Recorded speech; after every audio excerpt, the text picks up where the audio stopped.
j'ai décidé de devenir guide de montagne après avoir passé une année au nord de l'Allemagne, de 16 à 17 ans, un peu comme pénitence, mais aussi pour apprendre une langue. Et puis, c'est un pays bien plat, donc retour dans les montagnes valaisannes de Suisse, et puis un voyage à Chamonix, à Courmayeur. J'ai vu les montagnes et j'ai dit, c'est ça que je veux faire.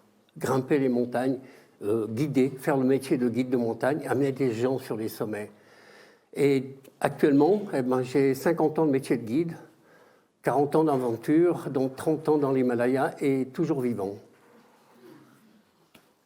Donc le métier de guide était extraordinaire parce que j'ai fait réaliser des rêves à beaucoup de gens, des sommets qu'ils avaient rêvés, et je les emmenais, puis on rentrait. Le plus important, c'était de rentrer. Et puis le moment le plus beau que j'ai vécu en tant que guide, c'est un sauvetage. Je suis rentré de course dans une cabane en haute altitude, à 2700 mètres, et puis on m'appelle et on me dit il y a un accident qui s'est dévoilé dans une montagne un peu plus loin, quelques 2-3 heures de marche. Et bien on est parti avec 2 autres guides, on n'a même pas discuté, on est parti pour sauver les gens. Donc on est arrivé sur place, il y avait une chute de quelques centaines de mètres, et le jeune homme était mort. Par contre, la jeune fille, elle était restée vivante, elle était le bassin un peu cassé, la colonne un peu touchée. Donc on a pu former un beau brancard, la ramener à la cabane et l'hélicoptère l'a ramenée. Et ça, c'est le beau côté du métier de guide, c'est de sauver les gens. Et ça, c'était grandiose. Il y a l'amitié qui s'est créée toujours avec d'autres guides, des clients. Et puis après, on m'ouvre la porte de partir au Canada faire le guide en hiver, dans la plus belle poudreuse qui est au monde, dans les Rocheuses. Et ça, je n'ai pas dit non, j'ai foncé. Je devais apprendre l'anglais, bien entendu, parce que je ne savais encore pas, et c'était obligé là-bas. Donc j'ai pris mes devoirs, parti à Londres pendant un mois pour essayer d'apprendre le maximum d'anglais. Puis comme j'étais avec des Espagnols, j'ai appris quelques mots d'espagnol aussi. C'était trop rigolo, c'était un beau mélange, quoi. Donc je mélangeais le français, l'espagnol et l'anglais, mais on me comprenait au Canada. Et c'était extraordinaire parce qu'on faisait que là-haut en bas, des descentes 10-12 par jour, quoi. C'était extraordinaire. Et puis après, le printemps, comme j'avais du temps et puis de l'argent, je prenais mon temps d'aller voir le reste de la planète. Je prenais 3-4 mois des fois. Je partais au fond de l'Amérique du Sud, en Alaska, au Grand Nord canadien, en Afrique, dans le Caucase, pour grimper les montagnes. Mais j'avais toujours un œil sur l'Himalaya. L'Himalaya, c'était quand même... J'avais été jusqu'à 6000 mètres, mais l'Himalaya, c'est les 8000. 8000, c'est un haut niveau. Et puis, ce qui est beau dans ce niveau-là, c'est dans un milieu où l'air est très rare, très difficile. Il n'y a plus qu'un tiers d'oxygène là-haut. Donc, la tête, elle est un peu bizarre. Et c'est ce que j'aimais, ces moments-là. Et puis... Les premières fois que je suis parti, c'était en 1982, au Makalu, c'est un 8480. Ce que j'avais peur, c'est de ne pas voir les gènes à la haute altitude. Ça veut dire que les gènes à haute altitude, je formais beaucoup de globules rouges dans mon sang. J'avais du boudin qui tournait un petit peu, donc puissant, ce qui me permet d'être bien là-haut et puis d'être à l'aise en haute altitude. Et ce qui m'a permis aussi, disons, de réaliser pendant plus de 30 ans beaucoup de sommets et surtout des voies difficiles et des nouvelles voies, des voies engagées où personne n'y avait été. On découvrait les passages. Et ces moments-là sont extraordinaires. Donc mon premier sommet, c'est le Makalu. Bien entendu, le style alpin, c'était le style qu'on a employé dans les Alpes. C'est-à-dire on prend un sac, on monte, on fait le sommet, on redescend, sans fixer de corps, sans fixer de tente. C'est le style himalayen. On n'avait pas de Sherpa. Et puis surtout, c'est sans bouteille d'oxygène. L'oxygène, c'est un autre monde. Dès qu'on prend 1 litre d'oxygène, c'est comme si vous êtes 1000 mètres plus bas. Donc 8000, vous êtes à 7000. Et si on prenait 2 ou 3, donc vous descendez beaucoup plus bas. Donc c'est beaucoup plus facile. On peut comparer l'oxygène dans l'Himalaya et le sans-oxygène comme la plongée en bouteille ou la plongée en apnée. C'est 2 mondes différents. C'est les mêmes éléments, mais c'est 2 mondes différents. Alors voilà, donc le Makalu, on s'est engagé là-dedans. On a été pris dans la tempête à 8200 mètres, à quelques 250 mètres du sommet. Et puis bon, ma foi, on a dû redescendre dans la tempête. Mais j'étais un gamin heureux. J'avais les gènes là-haut d'altitude. J'étais bien là-haut, j'étais heureux d'être là-haut. Et puis je savais qu'il fallait revenir tout de suite. L'année prochaine, j'étais sûr d'y aller. Et c'est ce que j'ai fait pendant 30 ans, chaque année. Même des années, je me suis permis de faire 3 expéditions en même temps. Ce qui m'a permis, cette année-là, la première fois, c'est de faire le K2. Le K2, c'est le 2e sommet le plus haut au monde, 8611 mètres, mais c'est le plus dur et le plus beau qui existe, très pyramidal, vraiment très élégant. Et d'ailleurs, dans ce sommet-là, on a parti aussi en style alpin, et essayé d'être ultra léger, et on a continué. On a réussi à faire le sommet, mais en montant, on espérait avoir été, d'abord, on avait été déjà à 8000, puis on a dû redescendre dans la tempête. On avait laissé une tente et un réchaud, c'est tout. Mais arrivé là-haut, il y a une avalanche qui avait nettoyé tout ça, donc au milieu de la nuit, on n'avait rien d'autre, on n'a rien retrouvé. Ce que la seule chose qu'à faire, c'est pas de rester sur place, c'est de marcher. Et puis on arrivait au lever du jour sur le sommet du K2, le plus beau. Et c'est des moments d'exception. Les minutes passées au sommet d'un 8000, c'est des minutes d'exception, on ne peut pas vous raconter. On est à côté de l'au-delà, mais on reste du bon côté de la ligne. Après, les grands sommets, pour moi, le plus dur que j'ai fait, c'est le Dhaulagiri en hiver. Mais les températures, c'est à -50. Et on l'a fait en style alpin, dans la face est, pas la voie normale. Et puis on a dû faire un bivouac d'urgence vers 7900 mètres, mais on n'a pas pu vraiment creuser dans la neige. Il y avait très peu de neige, le reste c'était de la glace. Donc on a passé une nuit à grelotter de froid, puis à se surveiller pour pas vraiment s'endormir, et puis protéger les pieds, masser les pieds, mettre les pieds de l'autre sous les aisselles pour les chauffer. Et c'est ce qu'on a fait. Mais après, ce qu'on n'a pas compris, je n'arrive pas à vous répondre, c'est que quand on est à 7900 mètres, puis qu'on a froid, il fait -50, je ne sais pas ce qu'ils ont passé dans la tête, on est monté pour aller au sommet. Au lieu de dire, on descend, on va au camp de base, on descend plus bas pour avoir un café. Eh bien non, on a été au sommet, et ça je ne peux pas vous expliquer. C'est quelque chose dans la tête qui nous permet d'aller aussi haut que ça, aussi, de vouloir arriver à la fin.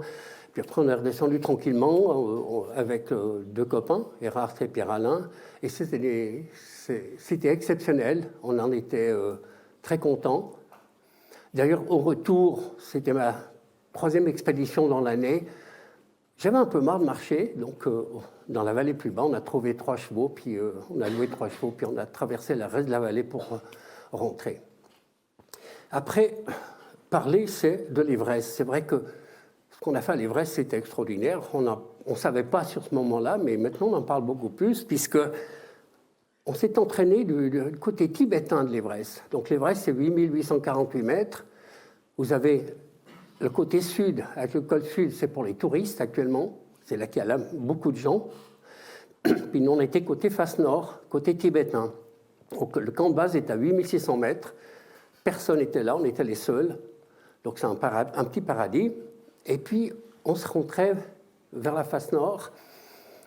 Et on s'est entraîné sur les sommets aux alentours. Puis un jour, on a décidé d'attaquer. Donc on est arrivé au pied et on avait le cadeau qu'on avait reçu. Comme un enfant, quand il reçoit un cadeau, il ouvre et puis il s'amuse avec. Il ne se pose pas de questions. Et nous, quand on est arrivé là, on a vu la face, on s'est amusé à monter et à faire la trace jusqu'au sommet. Et puis en plus, extraordinaire, on est resté 1h30 au sommet, on était couché tranquille. Un peu trop, presque dangereux d'être trop bien là-haut. Donc on a décidé, disons, après un moment d'1h30, il y a un petit vent qui nous fait, ouais, c'est peut-être mieux de bouger, quoi, de commencer à descendre. Puis comme cette pente, c'est un jouet extraordinaire, poudreux, on a glissé sur les fesses. Le 90%, on l'a fait sur les fesses, et ça, on était gamins, vraiment des bons gamins, quoi. Mais c'est ce niveau-là qui est merveilleux, c'est d'être un enfant. Et en plus, dans l'Himalaya, ce que j'ai pu faire aussi comme guide avant, c'est les sauvetages. Donc on a réussi à aider les gens. Et ça, c'est merveilleux, c'est une chance extraordinaire. Comme au Lhotse, le 4e plus haut sommet au monde, 8500 mètres. on est arrivé vers les 8000, puis il y avait deux Anglais qui étaient là, qui avaient bivouaqué aussi, puis on a dormi quelques heures. Enfin, non, on s'est reposé de quelques heures, et puis après on a continué ensemble. Ils nous suivaient. Il y a un moment donné, c'est qu'il arrive en criant, il dit « j'ai perdu un gant ». Moi j'avais creusé un petit trou, « j'ai perdu un gant, je vais perdre la main, elle refroidit très vite ». Donc je lui donne mon gant qui était chaud, et puis j'en prends un autre qui était dans le sac. C'est la réserve que j'ai. La seule chose que j'ai dans un sac, c'est une paire de moufles. Donc je prête le gant. Après, nous on décide de continuer. On a pu se réchauffer un tout petit peu à l'abri du vent.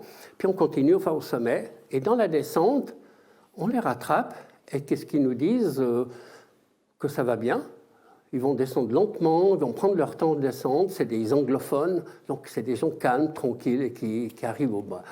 Mais ils n'ont pas dit, c'est qu'ils avaient demandé du secours au camp de base, appelé des Sherpas qui remontaient vers eux. Alors le copain qui était au camp de base, Rudy, qui nous appelle par la petite radio, il nous dit, mais ces deux gars, ils ont besoin de sauvetage, ils ont besoin d'aide. Vous ne pouvez pas leur faire quelque chose. On dit, ben d'accord, on était encore en forme. Ça allait très bien. Donc, ce qu'on lui fait, c'est que je les accompagnais. Erhard, le copain, s'occupait de leur matériel. Et puis moi, je restais avec eux et je les poussais vers la descente avec la parole pour pas qu'ils s'endorment trop longtemps. Parce que le danger de s'endormir quand on est fatigué comme ça, c'est qu'on ne se réveille plus. On meurt en dormant, quoi. Ce qui est extraordinaire, c'est cool, hein. Mais voilà, donc on les a ramenés au camp de base. Et puis, après 2 jours, ils nous invitent pour le thé. Puis bon, on est 2 sales gamins, c'est vrai. Les rares témoins, on est 2 sales gamins. On est des farceurs. Et puis, ils toussaient. Ils avaient des problèmes de poumons. Je pense qu'il y a quelques alvéoles qui avaient éclaté. Et puis, ils nous voyaient arriver pour le thé avec un cigare à la bouche. Et ça les a tués. Ça les a tués. Ils ont dit, c'est pas possible que ces gens peuvent faire une chose pareille en étant bien là-haut. Et puis ils arrivent là vers nous, puis c'était dégueulasse comme tout, c'était une farce. Je ne l'ai pas fait longtemps, mais on l'a jeté. Après, il y a eu d'autres sauvetages extraordinaires. C'est au Makalu. On avait fait le Makalu, on était au camp de base, à 5300 mètres. Le Makalu, c'est le 5e plus haut sommet du monde, 8480. Et là, on entend qu'un ami, un Mexicain, Carlos, a des problèmes. Il est en train de redescendre, c'est les Espagnols qui sont en train de l'aider à redescendre. Puis il arrive au camp de base, on monte au camp 1, on l'aide à redescendre au camp de base. Puis bon, on lui dit, il est tranquille, mais dans la nuit, il a eu un cauchemar, mais un cauchemar horrible, tout était noir. Et c'est sa femme qui vient à 1h du matin me réveiller, il me dit, mais Carlos, il est fou, il est loco. Il dit, ah bon? Il faut là, il était dehors, en collant, il fait -20. Non, il me disait comme ça, j'ai dit, mais c'est pas fou, il est fou. Carlos, ça va? J'ai dit, oh là là, je le prends par la main, pouf, il me balance. Ah, j'ai dit, attends, je le prends par la taille, je le cale, on vient m'aider, un coup de Valium assez fort, et hop, il a passé une nuit très extraordinaire. Mais le matin, il racontait que, pour nous aussi, et le matin, il nous racontait qu'il dit, mais vous savez, j'avais envie de me suicider parce que c'était tout noir ce que je voyais dans le rêve. Le coucher de soleil sur l'Everest, ça n'existait plus. Ma femme n'existait plus. Pourquoi vivre quand c'est tout noir? Alors il voulait sauter en bas de la falaise, juste un peu plus loin que du camp de base. Alors il était tout malheureux. Puis en plus, c'était merveilleux, disons, de le sauver, quoi. Après, il y a eu le dernier que j'ai fait qui était impressionnant. C'était sur le Shishapangma, c'est un petit sommet de 8040 mètres. Mais oui, c'est un petit, 8800, c'est un peu plus long. Donc là, on avait fait la face sud, on a renoncé à 7500 mètres parce qu'il y avait trop de chutes de cailloux. Et dans la nuit, on pourrait les recevoir sans pouvoir les éviter. Donc ce qu'on a fait, on a renoncé. Puis on arrive au pied de la face, il y avait 3 copains italiens qu'on a rencontrés au camp de base qui partaient pour l'ascension. Et qui nous ont dit, allez vous reposer dans la tente qui est juste là, et puis après, rentrez au camp de base, puis nous, on essaye de tenter de faire le sommet. Mais au lever du jour, le matin, ils arrivent, on entend marcher dans la neige froide, on sort la tête, il n'y en a que 2 qui arrivaient, et ça a été un moment très dur pour les gaillards. Et après, Marc m'a demandé de l'aider. Donc c'est moi qui étais près du corps, qui était mort. Il a fait 700 mètres de chute, Rebire. Et donc je l'ai mis dans le sac couchage pour pas que les copains le voient. Après, on l'a enneigé. Puis il a téléphoné à la maman pour annoncer ça. Puis la maman, il a dit, vous me le ramenez à la maison. Donc on a été reprendre. Et c'est là qui est extraordinaire. On était plusieurs nations. On n'était qu'un objectif, toute l'équipe, c'était reprendre le corps, le ramener à la maman. Et puis il a été brûlé à Katmandou, puis ramener les cendres à Bergame en Italie. Alors ce qui est extraordinaire dans ces moments-là, c'est de pouvoir se l'aide et puis de laisser tomber toutes les formalités des Himalayas. Dans l'Himalaya, il y a les moments qui sont beaux, c'est le sommet. Les minutes au sommet sont inexplicables.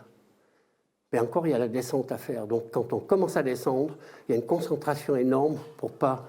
on ne peut pas toujours glisser sur les fesses, mais c'est d'assurer la descente. Et le deuxième moment, c'est d'arriver au camp de base. En général, c'était de nuit. Et puis, un quart d'heure avant le camp de base ou une demi-heure, j'éteins la lampe et je reste assis par terre, tranquille. Et je garde ça pour moi pendant des moments extraordinaires. Ça, c'est le privilège, c'est le cadeau que je me permettais de faire. Et j'avais le droit de penser à qui je voulais, surtout à des proches qui étaient très loin. Et puis après, le troisième moment, pour moi, en tant que papa, quand je me suis marié et eu des enfants, c'est d'arriver à la gare de Martigny. Donc je prenais le train de l'aéroport de Genève, arrivé à la gare de Martigny, avec de gros sacs. Et puis, ils étaient tous pressés de descendre. Donc, on les laisse descendre. Je ne suis pas pressé. Je prends mes sacs, je les pose à côté du train, et qui je vois arriver. Mais c'est mes enfants qui courent et qui me sautent dans les bras. Et ça, c'était extraordinaire. Donc, la semaine qui suivait, c'était que pour eux. Et j'avais qu'une envie, c'est de rester avec eux.